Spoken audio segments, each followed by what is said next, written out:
Ngayong araw guys, susubukan na nga pala namin ngayon na gamitin yung bagong gawa namin na lutuan para makita namin guys kung ano nga bang itsura niya kapag pinagsabay-sabay namin na magluto at mag-ihaw. Grabe, ang satisfying pala magluto dito guys. At syempre, uumpisa na nga rin pala namin ngayon yung gagawin naming swimming pool ni Mingming.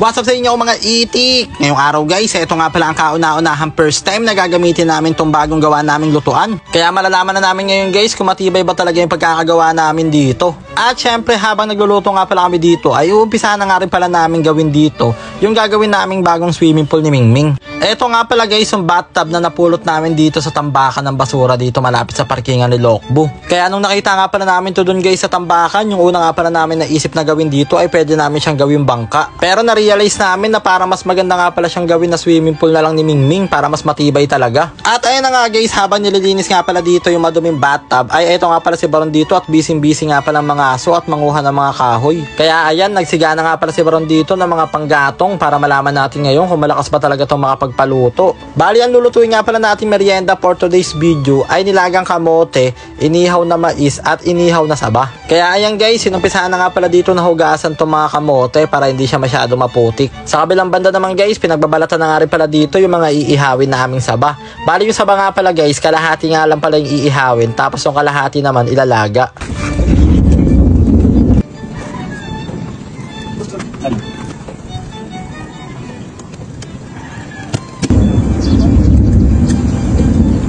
At syempre guys, para mas masarap nga pala yung ating iniihaw na saging at mais, ay papahiran nga pala natin yan ng margarine. Best combo yan guys, sobrang sarap nyan. At ayun na nga guys, habang nagluluto nga pala kami dito sa kasamaan palad, ay bigla nga palang bumuhos yung napakalakas na ambon. Pero buti na lang meron tayo ditong owning, kaya ayan, ginilid nga pala muna namin dito yung iniihaw natin. At ayun na nga guys, habang hinihintay nga pala natin tumila yung ulan, ay nagbalot na nga pala muna si Kuya Mac dito ng mga umorder sa kanya netong binibenta niyang Mac Gear Oil.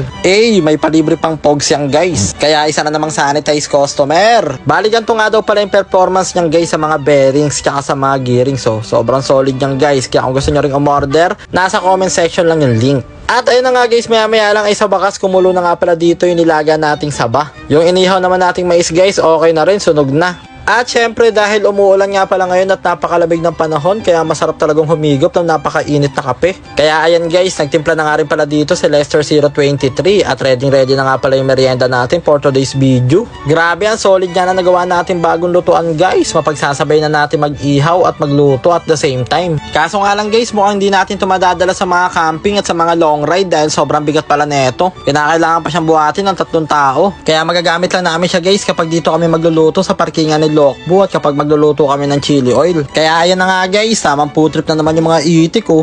At pagkatapos nga pala namin dito magmerienda ay bigla na naman nga palang bumuhos yung napakalakas na ulan. Kaya habang inihintay na naman nga pala namin tumila ay naglibang-libang na nga pala muna dito sila Baron. At dahil ayaw nga tumila ng ulan ngayon guys, kaya loobin bukas na namin itutuloy itong swimming pool ni Mingming. Kaya nasayad na naman namin 3 minutes ang buhay nyo. I love you all.